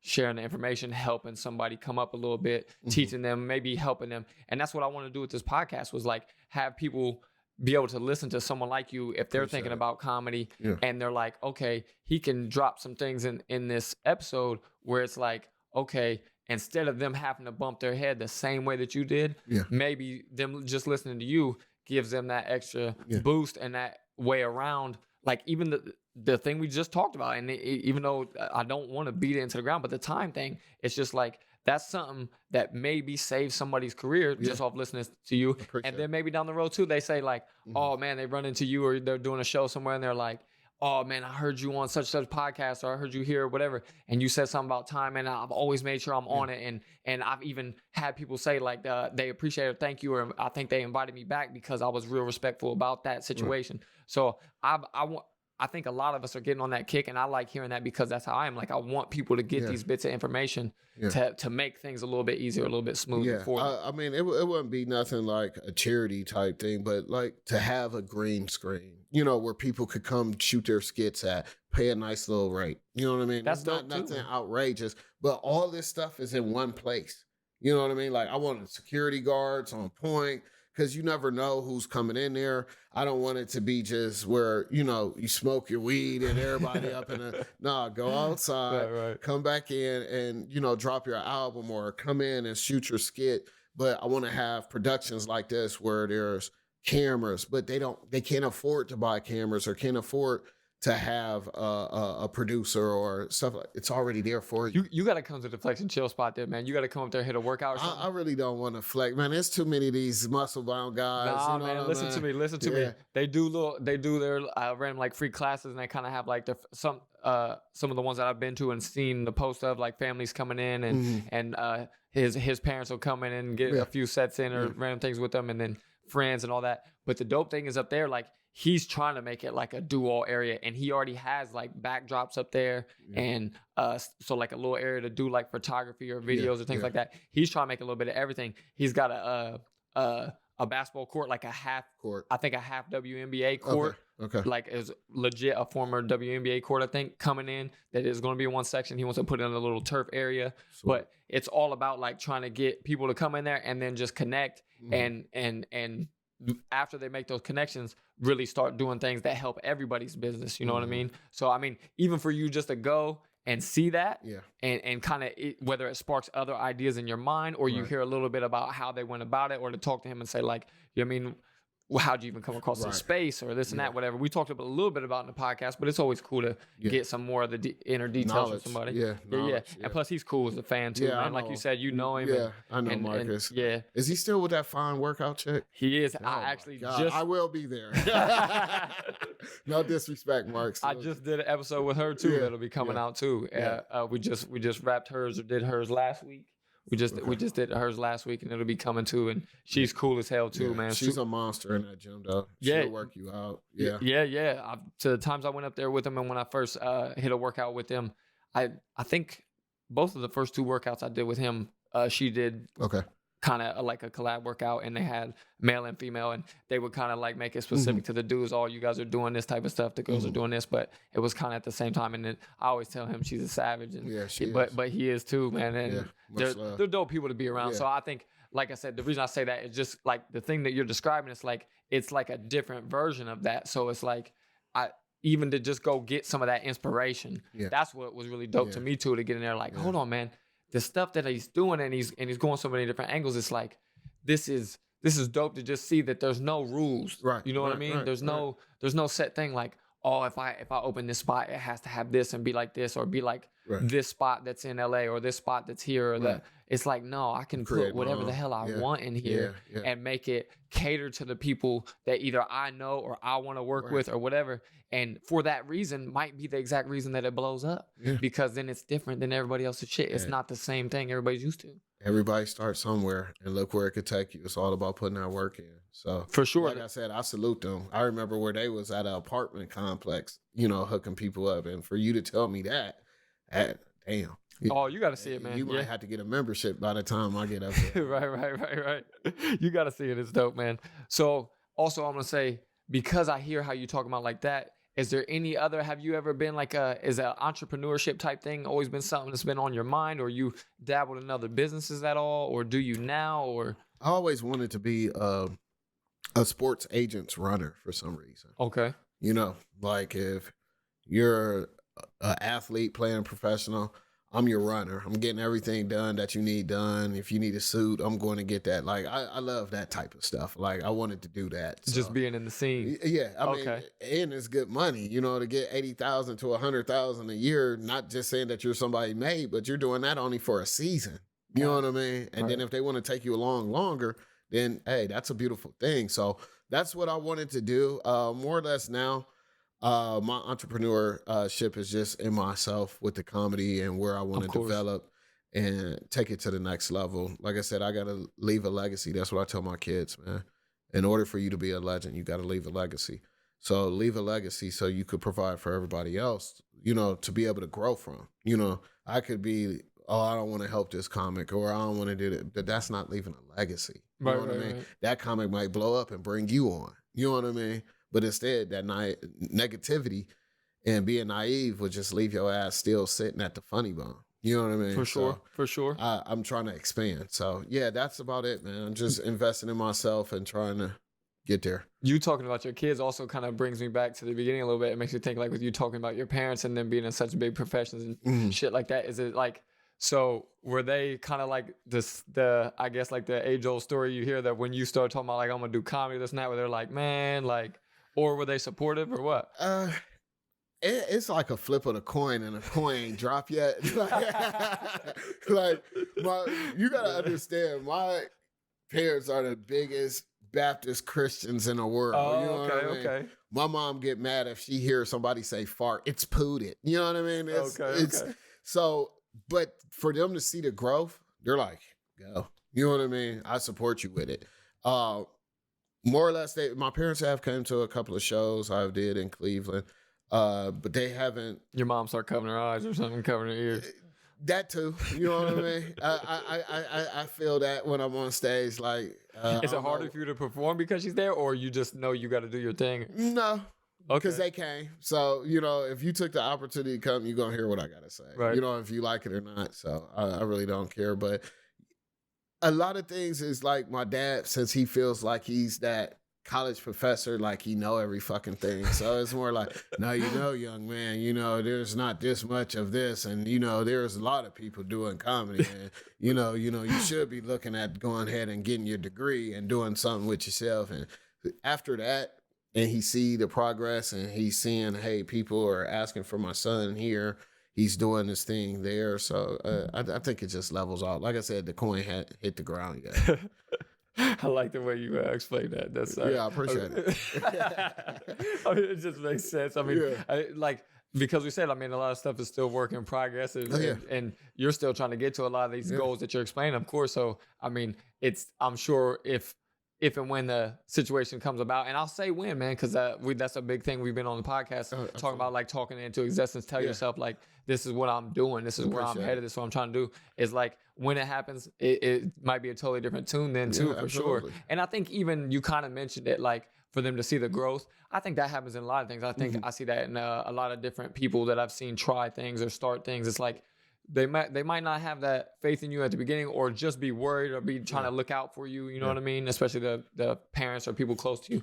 But once they see it's actually you're good at it, or it's doing something, it's like, oh, then I think one of the first things you kind of notice is then they start kind of asking you questions like, also, how'd you get into it, or how do you know this person, or what, or I've seen this and this, and then you kind of realize like, oh, they're seeing that there's a little something here, and it's good. It's a good little feeling. I've gotten that a little bit with the podcast. I get a lot of people ask me like, how do you know these people? And it's crazy because it's like, it's not like I've brought on some superstar celebrities that are in the biggest movies and this and that, but still it's surprising to a lot of the people close to me, around me, where it's like, I don't know these people, or this and that, and how come I didn't even, a lot of these people are people from the city like that, man. And I really feel that. Like I'll give you a little example. Like I went to Indiana one time with a friend, Damon M. Cherry. We went to go do a comedy show, and there was this little Asian dude.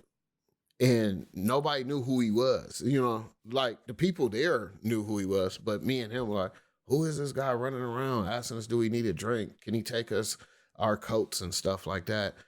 And this motherfucker killed that. I was like, man, I cannot follow this Asian dude. He's hilarious. But people in Columbus don't know about him. You know what I mean? People in various places don't know people. And I feel like those are really the hardest working people. I feel like when you get to that echelon, it's all about a look.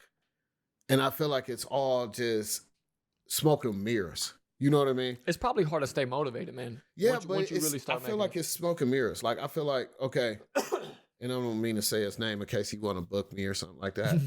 I feel like Kevin Hart is just a smoke and mirror. It's all the people that's behind him. But one thing that I respect about Kevin Hart is he lets people know about his team behind him. He lets people know about his 12 writers. He let people know that he splurges his money on them. You know what I mean? So it's just not all focused on him. But I feel like everything is just a look, but there's so much talent out here. It's just up to us or to yourself if you want to take it there. You know what I mean? It's a grind. I've been out of town, ain't even had nothing but $25 to my name. And I'm like, man, I hope they gonna pay me all right so I can get back. You know what I mean? And things of that nature. Don't fuck with janky promoters. But, just to get back, and just that grind. But it's a lot of talent out here. Even in Columbus, Ohio, it's a lot. Oh, I'm sure, man. And even like for me to say and see what I've seen of saying, like, seeing people that are the opening acts be so funny and things like that. That's what that shows me, is that there's a lot more funny than we know that's here in the city and out there. Because if just a couple local cats are that funny, I can't imagine how many people you're talking about really get after it across the whole U.S. and in comedy in general. But so what do you say to somebody that's thinking about getting into comedy? Don't. As far as don't. Don't.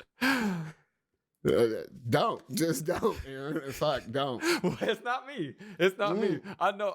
I'm not saying you. To your question, no. Fuck but you should say don't to me too as well. No. You're cool. Don't. No. The game is getting fucking flooded. It is. I mean, look where I'm at, and I'm just still featuring, and it's been a 10-year journey. You know what I mean? Like I said, you could do the what they call it, skits online, face, YouTube shit. That's your avenue. Go for it. But stand up. It's like you said before, the game is changing. So I wouldn't want to put nobody in that situation. I mean, if like my daughter came to me and said, "Daddy, I want to do comedy," don't go into actor. Go into a different type of field that you could be funny in, because the game is it's too flooded.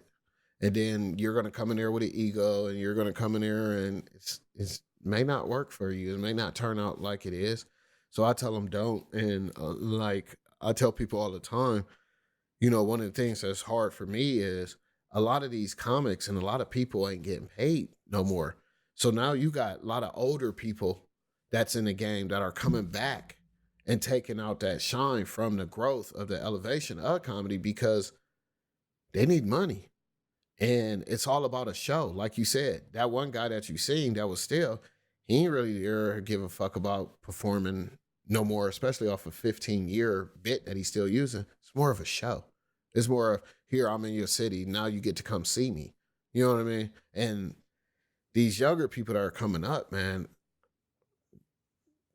I mean, they're fucking up the game, dude. I mean, if I was taught, if Aaron is a headliner, and Aaron's like, "Man, you're dope, man. I want to take you with me on the road." That's what happens. These younger motherfuckers are, "Oh man, yeah, I love performing with you, man. Where you gonna be at next? I'll pay my way to go to Florida. I'll pay my way to go here to come do a show with you." For what? Your job is to get paid, not fuck up the game. So now that headliner be like, "Shit, that's a free act. Fuck them. Let's just put them on for 15 minutes." You know what I mean? Instead of just saying, "Hey, we need that motherfucker with us. He's funny as hell. This person, he all right, but you paying all your money to go follow somebody and they putting you on for 10 minutes and all you getting is a free drink and a meal." That's not the game. So a lot of the younger comedians are fucking up the game because they're starstruck and they're not respecting the art of comedy. That's just how I look at it. The one thing I will say, that maybe you can speak a little bit to this too as well, but I think if there's somebody that's thinking about it, that it's really like a crazy passion of it, that they love it, and they would try to do it for free as long as they could, and they really are willing to put in crazy amounts of time into it, and they know, like, in this era I'm gonna have to be posting on social this much, like every day, putting out content if I can. I need to get with this video guy so I can be putting out stuff all the time. I need to try to make as many connections as I can. Like, somebody that's young and hungry in a crazy way. I think for those people, do you still... Don't. No, I'm scared. No, I'm just messing around. No, I mean, it's a hard subject to touch on just because I haven't seen that in a while. You know what I mean? Like I said, me and Jason Banks would travel all over the fucking city just to do an open mic, just to work on stuff. The newer, just from my experience, and this is just in this city, so it's not every other city, but I don't see the same work ethics that we had. You know what I mean? If you just want to kick the butt, go to an open mic. You know what I mean? But if you're really serious about this, it's going to be a lot of blood, sweat, and tears. I mean, to the fact that I felt fucked up when no, we can't put you on. No. You know what I mean? We're putting this person on. This person's terrible. You know what I mean? No, we're going to go with this way. Or we like this type of look.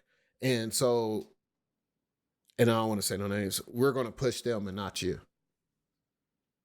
So it's a different mind frame. And these people have no clue of how fucked up this game is out here, due to the fact that if you're the headliner, I'm following, and I'm before you, and I'm funnier than you, are you taking me with you? Right. Okay. No. Yeah.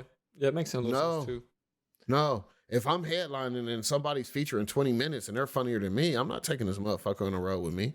I'm going to be like, hey, it's best that you go somewhere else. Because... Do you really feel that way too, as far as yourself? Oh, it's happened.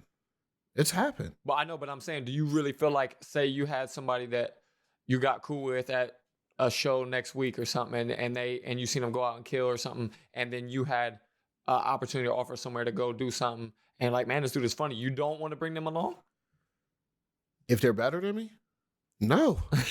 Do Michael Jordan want a motherfucker on his team that's better than him? Yeah. I think no. I think he felt like no. I think he felt like there wasn't anybody better than him. Well, I get it. And even when there may have been, he had that mentality to where he took it more as a challenge than saying like, I don't want to play them. It's like, I'm gonna play them, and if they beat me or this and that, then I got to get better. So in a lot of ways, I feel like that too. I mean, I'll go with that as well. But, I mean, just like I said, the game is totally different. You're going to go through so many ups and downs. Yeah, which is understandable for sure. I think in every industry. That, depending on your age, too, it may not... It's hard to say. I'm not shitting on nobody's dream. If you want to pursue it, go pursue it. But just understand, it may not take but for a long, long time. I mean, it's people at the Funny Bone that I'm like, man, why the fuck they still ain't pushed me yet? How did they push this person? How did they push this person? And I'm still here.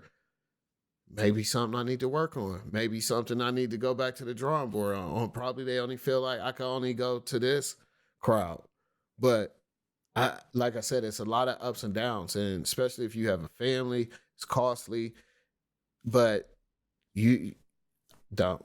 Yeah. See, the funny thing is that's what I've heard too, is like they say it's more something that's catered to someone that's young and single and really has the time or can live on somebody's couch and do a lot of things like that. Yeah.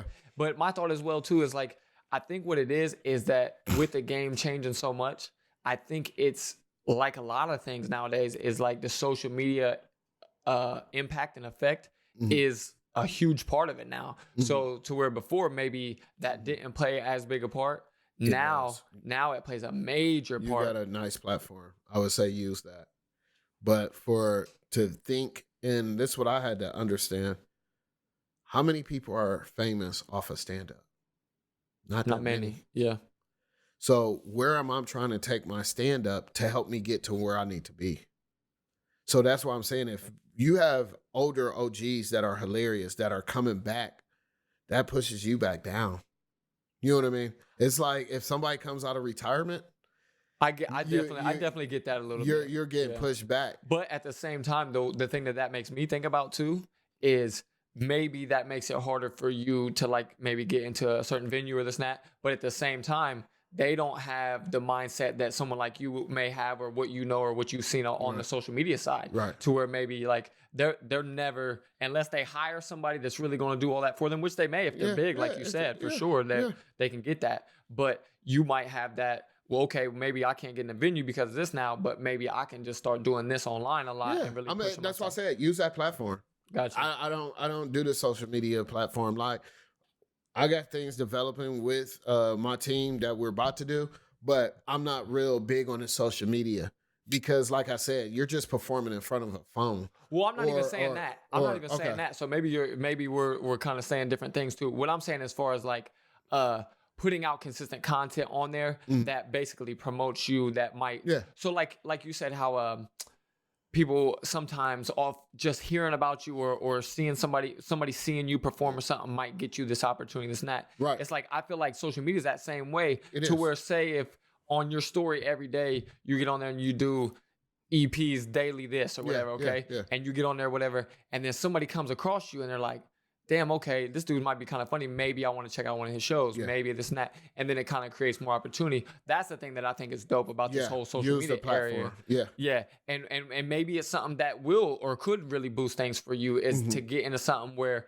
people are able to see you more consistently. Because that's something I heard somebody mention the other day too that made me think a lot about this and a lot about anybody nowadays trying to be relevant. Yeah. As they were like, because it's such a constant feed of information to us nowadays, it's like people forget about people so quickly. It's like if you're not giving them something every week or every whatever, depending on how you structure things. So like if, for instance, they were talking about a podcast, whether you want to do a weekly podcast or bi-weekly podcast, this, that, whatever, but they were saying like you all of a sudden don't put one out 1 week or don't put one out 1 month or whatever it's not. A lot of people forget about you. A lot of people forget about you. And I'm sure that's the same way in comedy. I'm sure it's the same way in people in a lot of other different avenues. I would just say, if you're going to take that social media platform, please make sure you be ready. Please make sure you're ready. Because, like you said, Facebook is paying people. YouTube is paying people. There's a lot of people that want to use you as sponsors. Just make sure you're ready. Me telling somebody just going around like how I came up through the game, don't. But with me having this opportunity to use this social media, I'm still kind of nervous with it. You know what I mean? Man, I think that might be the key, man, is even if it's that you somewhat collab with somebody that's up and coming and just trying to learn the social media marketing side of things, that maybe they can just be pumped off the fact that they get to work with somebody that has a name and that has done absolutely. I'm not knocking that. I'm just saying. I'm not saying that you are either. I'm just saying I think that could maybe even be a piece of the puzzle that really opens up some new doors for you, or kind of makes you think a little bit differently about it. Because like even in talking to you, I can tell you still kind of relate it back to the people doing skits or this and that. Yeah. And that's not even what I'm saying from you. I mean, what I'm more saying is like just putting out stuff. So like even with like what you sent me and to see like pieces of your actual performance, it's like it's hard to actually put out any of that until you've done it, or certain jokes have felt like you ran their course or whatever the case is. But something like a little clip of that, or even like a little clip of, like I said, I think you saying, like, maybe you didn't even realize how big that is, of you saying you being with some of the other comedians and somebody filming you and stuff. Yeah. It's like, believe it or not, I've seen a little bit of it from just talking to other people coming up, seeing a little bit of my guy Luis here doing some of the video things. There's a lot of people that want to film stuff just because they want to start editing and getting into it, where they legit will do a lot of stuff for free.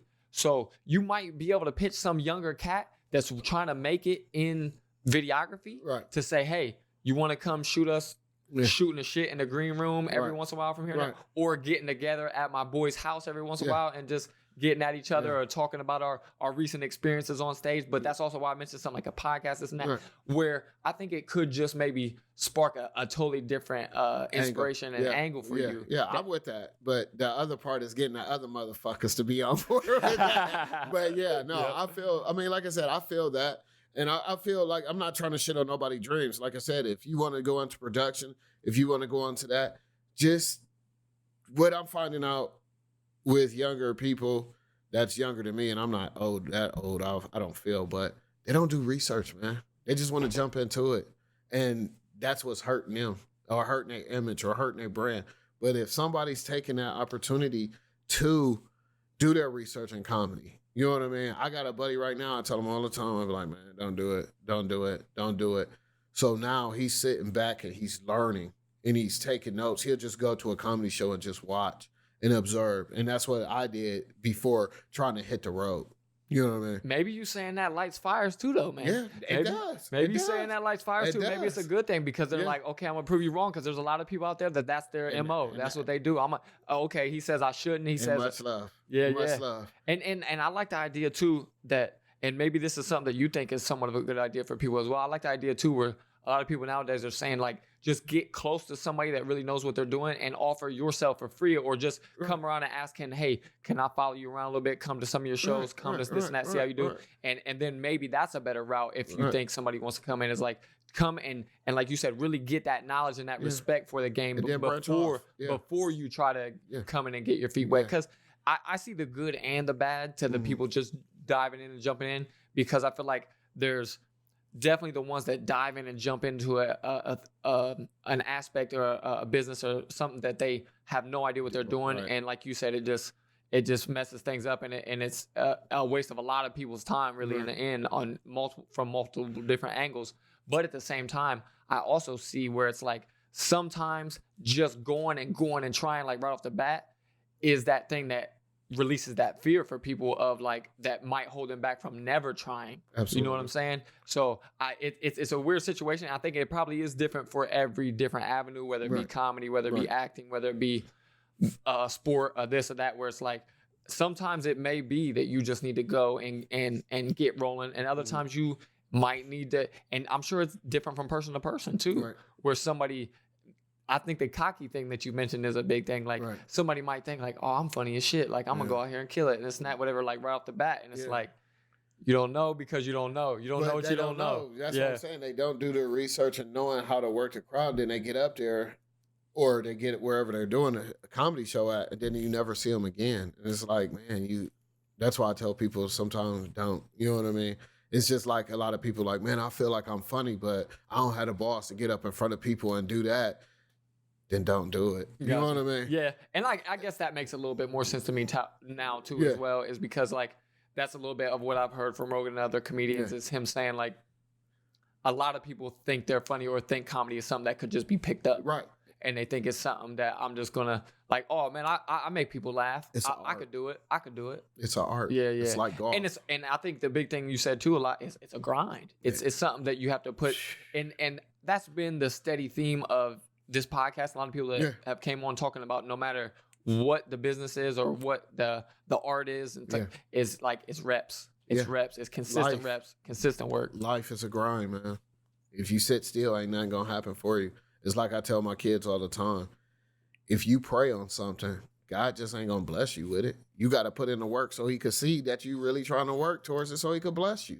You know what I mean? Yeah, that's exactly. So that's how I look at it. But a lot of people consciously don't have that. You know what I mean? That I taught to. So that's why out of all this whole segment of talking about that, that's why I say don't.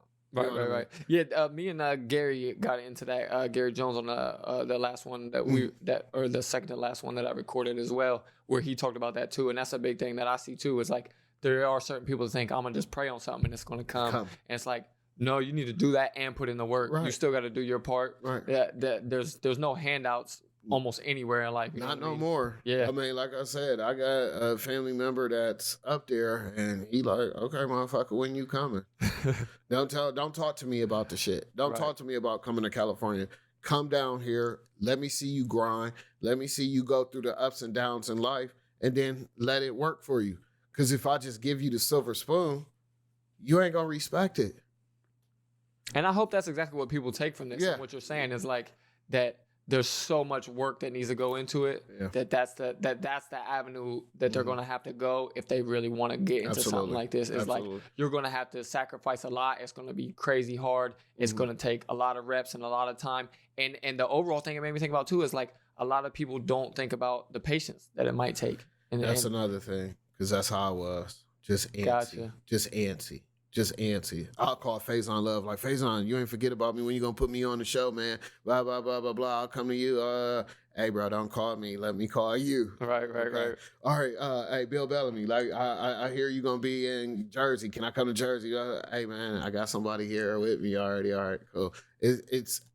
I try to keep a bug in their ear, but I also gotta be patient and be humble. You know what I mean? And with no humbleness, you ain't going nowhere, man. You just an irritator. You just irritating the fuck out of everybody. Right. And that might make them actually deflect and not want to do stuff with you because it's just annoying. Right. It makes sense. It makes sense. Right. So also, man, before we wrap up too much, is there some upcoming shows that you want to mention or things that you want to put out? Well, I'm doing a free show, meaning free to the general public, at Rue Dogs at Polaris on July 9th. That should be a hilarious one. I mean, it's just a bar club that I'm real cool with the owner, Chico. So he had asked me, he's like, man, I got some up and coming comedians that are just doing open mic here. Would you come bless us with some comedy? And I'm like, yeah, absolutely. So that's a free show. Also, other projects I'm doing with, like I said, the team with JR Jr., as well as Danger and the Roll of Realist. Hopefully that keeps on, growing on where we trying to take this movement. August 21st, 2019, at the Funny Bone. I believe it's 9 p.m. one show. It's the All Ohio Kings of Comedy, as well as a queen. We're putting our first queen up there. That's Megan Hill. She's out of Canton, Ohio.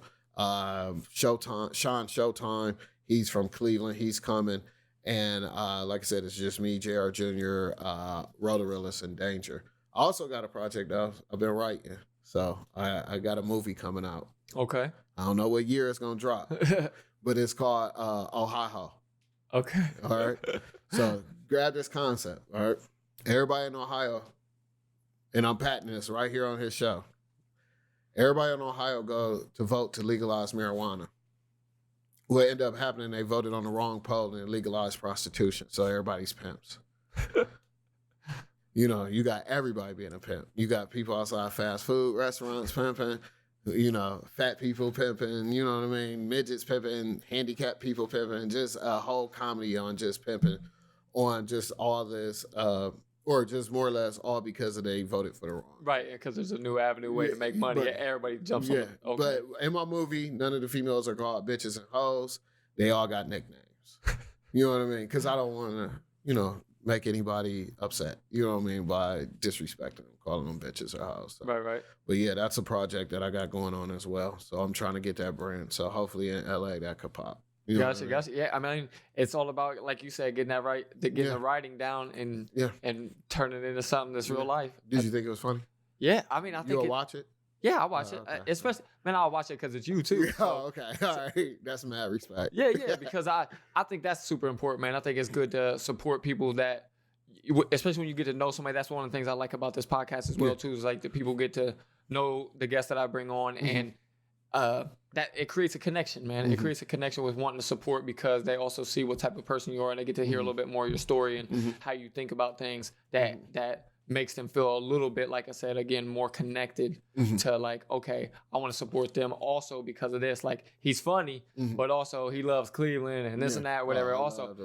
Or he's funny, but also he's about being better than he was yesterday. Yeah. He's funny, but he also wants to help provide an avenue. I'm about my business. Yeah. I'm about that shit. You know what I mean? I don't take a lot, but I can't sit around for a lot. I don't like bad angles. I don't like shortcuts.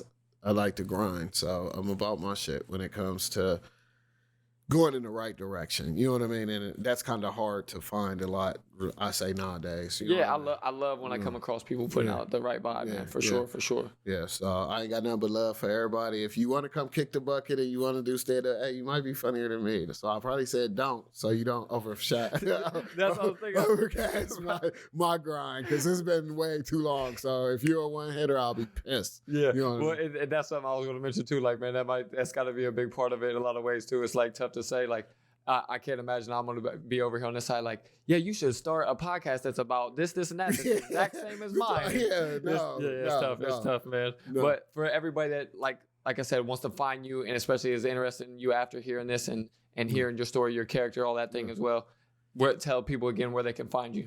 The best platform in the world, IG, and Facebook, Eric Patterson on Facebook, IG EP_comic. You could also go to email Eric Patter, that's ERICPATTER @gmail.com, man. For booking and things like that, man. I appreciate you coming on like crazy, man. This was Aaron, cool I thought you was gonna ask me some crazy shit like who I like in the comedy game and all kind of other stuff. If there's something you want to say, I always want to get that stuff out. I don't know. I was just breaking up some. I'm feeling so comfortable. Like, I don't want to leave. Like, this is just so like cool to me. I appreciate that like crazy, man. To me, that's a big goal of mine as well, and that's why I say like I love for it to be a conversation. Yeah, absolutely. More than like I'm just some robot up here asking you questions and not giving any of my interjection and things. I like to be able to give a little bit of my side of things and speak a little bit on the topics that maybe we have in common. So I think it was dope, man. I really appreciate the things you were saying, and it's cool to see like minds, like I said, the positive vibe, the wanting to be better, wanting to help people out, do things that maybe you can drop. I mean, that's one of my icons, like Keenen Ivory Wayne. One of the things that people don't understand or people don't know, Keenen Ivory Wayne took Jim Carrey and everybody else, Jamie Foxx, and everybody thought they were just not at that level. And look at them now.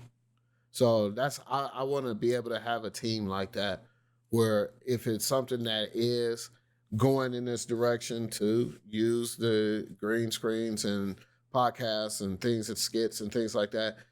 I love putting people on. I mean, like they said, it's just been so many times these people were told they're rejects. And look at them now. Like, how could you tell Jamie Foxx he was a reject?